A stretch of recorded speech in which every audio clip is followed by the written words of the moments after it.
Bon, donc je suis à l'atelier du mal ici. Oui. Donc vous êtes plusieurs à organiser ça. Vous m'avez expliqué que, parce qu'on a déjà eu un entretien à ce sujet, un petit peu, vous m'avez expliqué que les hommes et les femmes n'avaient pas la même attitude par rapport à l'achat. Tout à fait. Donc pour commencer l'atelier du mal, on a créé l'atelier du mal parce qu'on voulait donner justement plus de place à l'homme dans la mode de manière globale. Parce qu'on s'est rendu compte d'une chose, c'est que on lui donnait peu de position, on lui parlait peu à lui. Ah bon? Oui, d'une manière globale, parce qu'en général on parle aux deux, à l'homme et à la femme. Oui. Sauf que la femme a tendance à prendre le dessus dans la communication par rapport à l'homme, parce qu'il interagit moins, il va moins faire les magasins, c'est moins considéré socialement, je veux dire, comme une activité masculine ou virile. Ce qui fait qu'il a tendance à le délaisser parce qu'il est moins actif dans ce cadre-là. C'est la femme qui fait les courses pour lui, c'est la femme qui choisit. Encore pour beaucoup d'hommes, quand on les rencontre ici en magasin, ils ont du mal à savoir ce qui leur correspond, ce qui leur va le mieux. Beaucoup viennent encore avec leur femme ou avec leur mère ou font une présélection, ils demandent l'avis de leur femme avant d'acheter. Donc c'est en cela qu'on a voulu donner un espace à l'homme, du mal en l'occurrence, où il puisse se faire plaisir, se sentir libre de faire ses courses, d'acheter, de faire tout un tas de choses. Vous voulez dire qu'il n'y a pas d'autre endroit où c'est possible ce genre de sensation? C'est possible, sauf que dans la façon... En plus, quand on parle à l'homme de manière globale, dans ce qu'on propose à ce jour, c'est assez linéaire, assez classique, voire basique. Donc du noir, du blanc. On propose peu de fantaisie, peu de nouveautés. Pour beaucoup, ils sont surpris quand ils arrivent ici, il y a toujours un petit truc en plus. Parce que quand on parle à l'homme, on a l'impression que si ce n'est pas la chemise blanche ou le pantalon noir, ou j'exagère, je caricature un petit peu, vous voyez un peu pour où je peux s'en venir, ils ne puissent pas acheter ou ils ne puissent pas en avoir envie ou besoin. Alors qu'une femme, on écrit l'atelier du mal, mais ce n'est pas ça, cela qui refraine les femmes d'entrée. Un homme, si on avait écrit une boutique aux femmes, quasiment très peu d'hommes rentreraient, voire aucun. Est-ce que ça veut dire qu'il y a des choses... Parce que c'est vrai que de toute façon, on sait très bien que les hommes sont plus sobres dans leur habillement que les femmes, en général. Ils se permettent moins de fantaisie. C'est presque impossible d'aller à l'encontre de ça, sauf chez les homosexuels, par exemple. C'est justement, socialement, par exemple, qu'on est dans cette attitude-là. C'est parce que on a l'impression que c'est connoté souvent comme homosexuel, le fait de mettre des fantaisies ou des vêtements. Voilà. C'est souvent connoté socialement comme cela. Alors que pour beaucoup, depuis longtemps, la fantaisie fait partie du vestiaire masculin. À une époque, oui. Par exemple, au XVIe siècle, sous Henri III, il y avait une mode assez... Les parures, je vais me dire beaucoup plus loin, avec depuis le retour de Mad Men, la série Mad Men qui passait à la télévision récemment, on parlait des années 50 avec les années folles, un peu plus tôt, sur les années 50, les années 30 où l'homme avait des carrures avec des épingles à boutonnières, des dandy, tout cela, Oscar Wilde et compagnie, c'est des figures très portées sur la chose. Le côté dandy. Hein. Voilà, le côté dandy. Soit on est catégorisé comme dandy, soit homosexuel. Alors qu'aujourd'hui, il y a une vraie besoin, une réelle envie pour l'homme de traverser cela. De se dire, je suis hétérosexuel, oui, j'aime les femmes, je suis avec une femme, je suis marié, mais c'est pas pour autant que je vais pas prendre soin de moi. Je vais prendre soin de mon attitude, de ce que je suis, d'assumer mes envies et mes goûts. Beaucoup veulent, mais ils ont peur. Ils ont peur d'essayer. C'est pour ça qu'on leur a dit aujourd'hui, vaut mieux le faire et bien le faire aussi, parce que de temps en temps, quand ils essayent, ils tombent dans la caricature. Soit dans les couleurs, extravagantes. Vous êtes là un peu pour modérer un peu tout ça. Modérer un peu tout ça. Tout ce qu'on propose à Super Global, c'est des choses classiques, pas basiques, avec des petites touches. Oui. Des petites touches de fantaisie sans être extravagant. Voilà, c'est ça. Voilà, c'est un bon coup. Voilà. Et surtout, ils ont aussi besoin d'être éduqués. Parce que quand je dis éduquer, c'est pas dans le sens péjoratif, mais dans le sens comprendre comment s'habiller, comprendre ce qu'ils choisissent. Parce qu'il y a un vrai mélange dans tout ça. La femme est éduquée pendant 20 ans, avec des magazines féminins qui parlent de s'habiller, des couleurs, des formes, des détails. Plus d'hommes, plus de magazines masculins abordent vraiment ce sujet-là. Ce qui fait que. Mais finalement, c'est quand même un phénomène de mode. Un homme acceptera plus de faire certaines choses s'il voit que d'autres hommes le font. Tout à fait. Parce que c'est plus une libération sociale, j'ai envie de dire. Parce que par exemple, récemment, par exemple, les hommes ont laissé pousser leur barbe. Voilà, Ils ne le faisaient pas, ils n'ont pas fait pendant très longtemps. tout à fait. Mais c'est un phénomène d'entraînement. Ils se sont également tondus. Enfin, vous-même, vous êtes un exemple de cela. Et justement, moi, j'aurais bondi un peu sur cela. J'ai l'impression que paradoxalement, c'est de plus en plus facile de distinguer les hommes des femmes physiquement. Oui, Parce que par exemple, entre la barbe et les cheveux ras, on a une sorte d'antinomie de la femme. j'entends bien. C'est-à-dire que c'est vraiment... il y a une époque où on confondait plus facilement les hommes et les femmes, voyez-vous. Après, j'ai envie de dire, c'est une typologie d'hommes qui se permet de laisser pousser la barbe. Il y a plusieurs aujourd'hui, on est dans une période en proie à l'éclatement. Il y a les androgynes d'un côté, tout le monde ose, tout le monde assume sa personnalité. On a des clients qui sont androgynes avec des modèles, on propose des modèles justement qui sont unisexes, sur lesquels on joue sur les formes et les détails, les côtés un peu plus tombés, des plus ras, moins structurés, justement sur les choses plus arrondies. Et de l'autre, il y a des messieurs qui ont besoin des éléments plus structurés et plus cadrés. Donc c'est pas une typologie spécifique, c'est qu'il y a de tout. Chacun s'y retrouve. Je voudrais rebondir sur une chose que vous disiez l'autre jour, à savoir que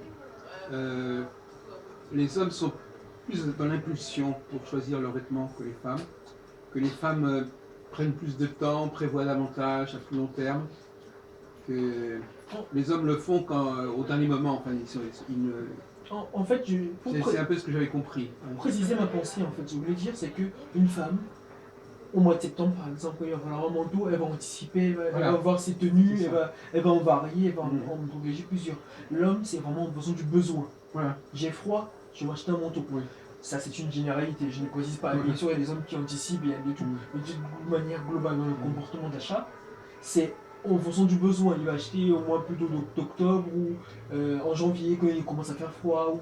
Enfin, il peut avoir des vêtements de l'année dernière quand même. Tout à fait, mais je veux dire, c'est que ça, c'est une période, je dis au-delà de l'envie de s'acheter de nouvelles choses, c'est quand il ressent vraiment le besoin qu'il va l'acheter le plus dans la praticité, dans la simplicité. Quand on parle de vêtements, j'entends bien, pas nécessairement de tout. Alors, ce que je voudrais savoir, c'est que j'aimerais bien aller un peu plus loin. Pourquoi c'est comme ça, à votre avis? Parce que socialement, encore une fois, la femme était éduquée à la fantaisie, à la fantaisie, l'essai de nouvelles choses. On parle par exemple de l'androgyne, beaucoup de femmes sont plus simples, sont plus facilement glissables vers l'androgynie. L'androgyne, pardon. L'idée de dire le look boyfriend, comme on a entendu parler, ou le look depuis Tomboy, le film Tomboy qui est sorti dernièrement à la télévision, là où on parlait du selfie, qui jouait le rôle d'un garçon. Qui se prenait pour un garçon, je dis quand elle était plus jeune, c'était plus simple. Garçon manqué. Voilà, c'est plus simple pour une femme de jouer avec des codes masculins et de les retourner comme ça dans Ah bah oui, la femme, elle peut porter une cravate, elle peut faire ce qu'elle veut. Tout à fait. Mais elle est à 2 elle est quelque part dans l'imitation aussi de l'homme. Oui, mais elle les déjoue pour les rendre plus féminins. Oui. Voilà, sauf qu'un homme. Mais à l'époque des tailleurs, les femmes étaient en tailleur, c'était un peu le parallèle avec les costumes. Tout à fait. Et même des femmes qui utilisent des costumes, qui utilisent les chemises de leur mari et les retournent autrement. Ah oui. Sauf que un homme sera tout de suite catalogué comme vous disiez tout à l'heure, homosexuel ou trop dandy ou trop borderline, parce que socialement on ne l'accepte pas encore. Ces choses-ci s'acceptent au fur et à mesure. Parce que les hommes osent aujourd'hui, petit à petit, encore un petit cercle, mais petit à petit ça s'ouvre aux autres. C'est pour ça qu'on a décidé de l'ouvrir aujourd'hui, pour que petit à petit, ils puissent s'y faire, et à ce moment-là, quand ils s'y feront, ils auront un endroit où ils pourront être libres de le faire. Oui. Mais est-ce que vous avez une réflexion plus générale sur ce qui distingue la psychologie masculine et féminine en amont, par rapport à ça, on observe ce que vous dites, mais oui. est-ce que vous avez, si on vous demandait comme ça à brûle pour point, en dehors de votre activité, si quelqu'un vous demandait, mais qu'est-ce qui distingue, à votre avis, un homme d'une femme dans son comportement, dans sa mentalité? Dans son comportement, l'homme a besoin des choses plus carrées, plus strictes d'une certaine façon. D'une manière globale, l'homme, il a besoin des choses plus strictes, plus carrées, c'est droit au but. On est moins dans la subtilité. La subtilité y est, mais elle est moins présente que chez la femme, où on est beaucoup plus dans l'arrondi. L'homme, il faut beaucoup plus être dans du carré, dans des choses concrètes, droit au but, pratique, structuré. Je ne dis pas que les femmes ne sont pas pratiques ou structurées non plus, mais sauf que globalement, elles aiment bien quand c'est... Elles ont plus de facilité à jongler avec les choses qui le sont moins carrées ou moins structurées. Pardon. Enfin, revenons à la question de la mode, quoi. Oui, On peut quand même dire que même d'une manière générale, les femmes sont beaucoup plus marquées par la mode que les hommes. encore une fois, j'ai envie de dire, c'est l'éducation. Elles sont aussi à l'écoute des grands couturiers, des grands stylistes, etc. Donc là, il y a quand même... et elles aiment bien, quelque part... moi, je dis que les femmes sont... Moi, c'est mon point de vue. Je pense que les femmes sont moins individualistes que les hommes. C'est-à-dire elles aiment bien avoir... elles aiment bien être toutes un peu dans le même genre, si vous voulez. Elles ont un côté... ça ne les gêne pas qu'une certaine mode existe et que tout le monde soit habillé de la même manière. Je penserais plutôt le contraire. Moi, je dirais plutôt le contraire. Parce que l'homme, par exemple, il y a des marques que je n'hésiterais pas. L'homme, ils sont capables de porter les uniformes, être plus simple. Oui. Pour aller au plus simple, parce qu'ils ne se connaissent pas. Ils se réfugient plutôt dans la simplicité. C'est pas une mode, c'est pas vraiment une mode. Sauf que les femmes, elles ont des difficultés. C'est peut-être la mode, justement, d'une coupe droite ou d'une coupe arrondie, quoi que ce soit. Mais dans cette mode, elles vont chacune développer un style qui leur est propre. Oui, bien sûr. Et c'est à ce moment-là qu'elles font la différence. Et les hommes sont capables d'acheter tous. On a vu des éléments d'achat où une chemise plein un homme, il va les acheter dans toutes les couleurs. La même chemise dans toutes les couleurs. Oui. Ou le même pantalon dans toutes les couleurs. Une femme, quasiment jamais, parce qu'elle aura besoin de nuancer les choses. C'est pas ça que je voulais dire. Je voulais dire que le phénomène de la mode, ça existe. On ne va pas dire le contraire. Oui. Il y a des modes. Qu'est-ce que c'est qu'une mode? C'est-à-dire qu'il y a une certaine façon de s'habiller, de se coiffer à un certain moment, qui est suivie par un grand nombre de personnes. Tout à fait. Bon. Et ça, les femmes sont... Si les femmes n'avaient pas cette attitude, on ne pourrait pas lancer... la couture ne pourrait pas marcher. Il faut qu'il y ait des gens qui adoptent un certain style à un certain moment. Ça, même si ça dure un an, ce style va s'imposer collectivement. Ce que j'appelle l'identité collective. J'entends bien, mais l'idée c'est que là c'est plus un effet de se rassurer en quelque sorte. Se dire que c'est la tendance du moment dont je suis, Oui. dans une idée de se rassurer de ce qui est, de ce qui se fait le moment T. Chez les hommes aussi ça existe. C'est juste moins. Moi, à mon avis, c'est. Moins assumé ou moins exposé. Mais Ça veut dire que existe aussi. Quelque part, les hommes sont parfois plus enfin, ils sont pas plus excentriques, mais enfin, ils s'en moquent. Hein. Ils ne cherchent pas de modèle autant que les femmes, si vous voulez. Il expose moins. Je voulais dire qu'il expose moins. Il le montre moins. Il l'assume moins. Mais c'est toujours le cas. Par exemple, là, il y a 2 ans, je vais vous dire, à moi c'était un an ou deux, à la sortie du film. Comment on appelle ça? Moi, c'est plus des films qui font. Alors, allez-y. Alors, Qui dirigent par exemple Gatsby. Oui, Gatsby le magnifique. Gatsby magnifique, il y a 2 ans, tout le monde était en costume croisé. C'était oui. c'est ça. Dans les fast retailing, donc chez Zara et autres, c'était principalement ce qui était proposé. Ils avaient des ruptures au bout de mois d'octobre par rapport à cela, parce que tout le monde voulait être donc vous avez remarqué ce phénomène. Voilà, où c'est 007 avant, c'était la nouvelle tendance avec plus épais. Est-ce que c'était l'influence est-ce que c'est l'influence des femmes qui a joué dessus? Pas nécessairement parce qu'ils s'identifient à ces personnages-là aussi. Oui, mais on ne peut pas imaginer que les femmes souhaitent que leurs hommes aient ce genre de style. Aussi, mais au-delà de ça, c'est parce que ces hommes sont forts, ils ont un peu le mal alpha, d'un coup tout le monde aimerait être en soi, au fin fond de soi, et du coup, le simple fait de s'habiller comme tel, ça leur donne l'impression de l'être un petit peu. Donc ça va un peu en connexion avec ce que vous disiez tout à l'heure, c'est-à-dire qu'effectivement, ils ont quand même des idées assez précises sur ce qu'ils veulent à un moment donné. Oui, à un moment donné, parce qu'il y a un exemple. Se dire, ah oui, donc c'est accepté, donc je le fais. Oui. Mais ils ne vont pas le faire de leur propre gré ou explorer. Mais les femmes non plus, à la limite, elles sont marquées par un certain style qui s'impose à un moment donné. Oui, mais elles construisent leur propre style plus facilement. L'homme, c'est quand il arrive au magasin, j'ai vu le pull bleu, on m'a dit de mettre un pull bleu avec une chemise blanche et un pantalon noir, il va faire la même chose. Une femme, elle va pas dire bleu, elle va vous dire bleu roi, elle va mixer des choses, tester des couleurs, réessayer autre chose, prendre un produit. Limite, les hommes, il faut limite leur forcer, je dis forcer, mais leur donner, forcer un petit peu la main pour qu'ils testent des choses autres que ce qu'ils avaient prévu au départ. Ils vont arriver au magasin, on leur a dit que c'était telle chose qui leur allait, ils vont acheter la même chose tout le temps. c'est difficile pour un homme, Ouais. encore une fois, je donne les Oui, généralités, oui. de tester autre chose que ce qu'ils avaient prévu à la base ou euh, essayer d'arriver à quelque chose d'autre ou de nouveau. Une femme, lui, il y a une mode, et après, elle va se rendre compte que lui, ça ne me correspond pas. Parce que les modes, c'est en fonction du physique aussi. C'est en fonction de la morphologie. Et après, en fonction de ça, elle voit que ça ne correspond pas, elle va tester autre chose. Un homme, ok, il va laisser tomber, il va repartir sur ce qu'il a l'habitude de faire. Mais malgré tout, moi ce que je remarque, c'est que, en dépit des discours sur l'égalité des hommes et des femmes, etc., on s'aperçoit que dans la rue, que les gens, les hommes et les femmes sont très différents. Tout à fait. C'est un paradoxe, c'est-à-dire qu'effectivement, plus on parle d'égalité entre les hommes et les femmes, plus on s'aperçoit que dans les comportements dans la rue, les gens sont très marqués sexuellement en fait. Oui, encore une fois, comme je disais, il y a plusieurs typologies en fonction des cultures. On parle de culture française, là, par exemple en Italie, Ah oui, on en parle du Italie. petit uomo, ce qui est en fait le salon de la mode masculine en prochain janvier. Ah oui. Quand vous y arrivez, quand je vois les photos, bon, je ne suis pas allé moi personnellement directement, mais de ce que j'observe et des comptes rendus que j'en ai, les hommes qui y vont, ils mettent de la couleur, des formes, des textures, des couleurs, ils osent des choses, ils s'amusent. J'ai des amis italiens quand ils viennent en France, ils disent vous êtes tous gris, vous êtes tous bleus à Paris. Oui. Non, ils osent des choses, Ah j'ai oui. vu des chaussettes rouges, des doubles boucles, des choses, ils vont beaucoup plus loin. Mais paradoxalement, je crois que la raison, c'est qu'en Italie, les femmes et les hommes, c'est bien différent. C'est que c'est bien, les Italiens sont beaucoup plus machos que les Français, donc quelque part, personne ne va imaginer que les hommes et les femmes, c'est pareil. Donc ils n'ont pas besoin de réagir comme ça. Oui. Les femmes sont moins agressives par rapport aux hommes qu'en France. Parce que la femme italienne, elle est quand même...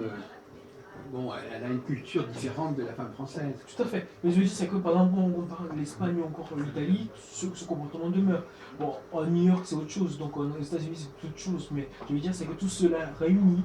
À New York, c'est encore un autre élément qui rentre en compte. Oui. Soit on est dans l'excentricité complète, soit on est dans des choses beaucoup plus structurées ou beaucoup plus cadrées, dans le truc plus traditionnel. Oui. En France, c'est encore une fois, les barrières sont floues sur plusieurs choses. Et il y a vraiment un mélange d'attitudes complètes. Je veux dire, c'est que deux hommes qui rentrent absolument dans la même attitude, dans la rapproche. Il y a un qui va aller beaucoup plus loin, il y a un qui va tout de suite être beaucoup plus refermé. Même si on lui propose des choses les plus basiques, la phrase qu'ils disent tous en entrant, c'est « je suis classique ». Ah oui. Je suis classique, en fait, derrière cette phrase, moi ce que je dis, c'est je suis classique, c'est j'ai pas envie d'oser des choses, j'ai peur d'oser des choses parce que je ne sais pas comment les utiliser. Encore une fois, ne serait-ce que pour cela, je peux vous préciser qu'il y a un livre qui est sorti il y a quelques temps, mais cela c'est quand même près d'un an, l'année dernière, à cette période à peu près, en septembre, un peu plus tôt, en septembre 2013, il parlait de conseils vestimentaires ou autres pour l'homme. Il a fait un carton. Ils ont réédité 3 fois, ils ont vendu 500 000 exemplaires. Mais, qui viennent des conseils vestimentaires, c'est de plus en plus.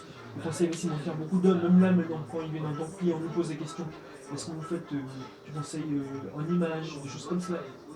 Ils en ont vraiment envie. Ça se prouve, la preuve, c'est l'émission sur M6 de Europe. Elle marche parce qu'il y en a qui ont envie, ils regardent, ils nous posent des questions derrière.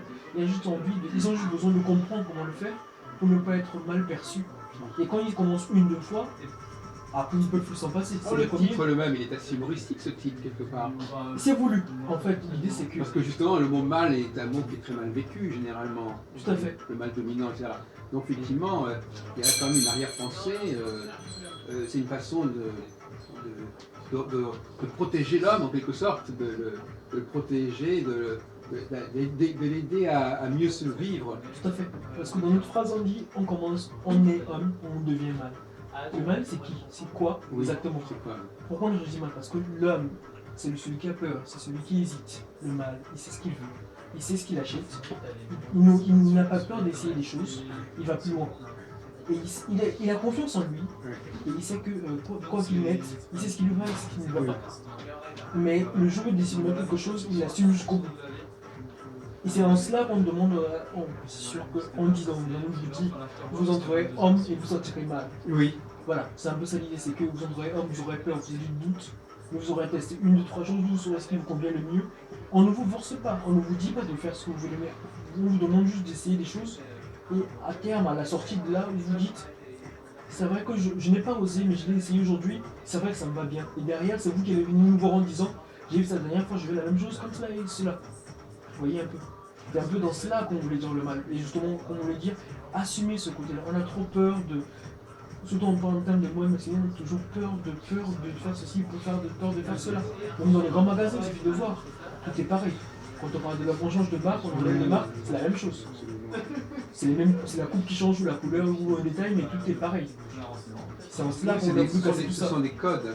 Voilà. Ce sont des codes qui se sont instaurés comme cela. Et qu'on subit aujourd'hui. Parce que parfois les hommes peuvent se dire que ce qui est important, c'est pas tellement leur habillement, mais c'est leur façon de parler, leur genre. Enfin, je veux dire, c'est pas forcément tout ne se réduit pas à une question. Parce qu'en fin de compte, il y a ça aussi, l'habillement. Ça, c'est un sujet qui me paraît intéressant. C'est vrai que l'habillement, c'est déjà une forme de masque, en fin de compte, l'habillement. C'est quelque chose qui vient se rajouter à ce que nous sommes. C'est une addition. Tout à fait. J'ai envie de dire, l'habit fait le moine. Quoi qu'on dise, l'attitude, l'essence pour moi, quand je m'habille en basket et les jours je m'habille en costume, on ne voit pas la même façon. De même que les hommes ne se maquillent pas. Vous, voilà. Monsieur. Oui, j'entends bien, ils se maquillent pas. Mais maintenant, je ne parle pas de maquillage. Même moi, je suis contre le maquillage excessif. Mais ils se maquillent. Aujourd'hui, il y a même une tendance. Aujourd'hui, les grands groupes pour acheter des petites marques qui font de la cosmétique pour hommes commencent aussi à faire un carton aujourd'hui. Mais la cosmétique sur poids. Il suffit de voir les cosmétiques. Les gammes chez les hommes sont très réduites. Les hommes aiment les 2-3 en un. Une femme va acheter une pléthore de produits, mais un homme va acheter un ou deux qui soient efficaces directement, parce que la cosmétique masculine n'a rien à voir avec la cosmétique masculine. Les peaux sont plus épaisses et sont plus difficiles à entretenir. C'est pas la légèreté et la finesse. Il n'y a marqué pas d'espace de stockage disponible. Bah merci, il m'a dit ça. Normalement, ça s'entend. De toute façon, ça enregistre. Mais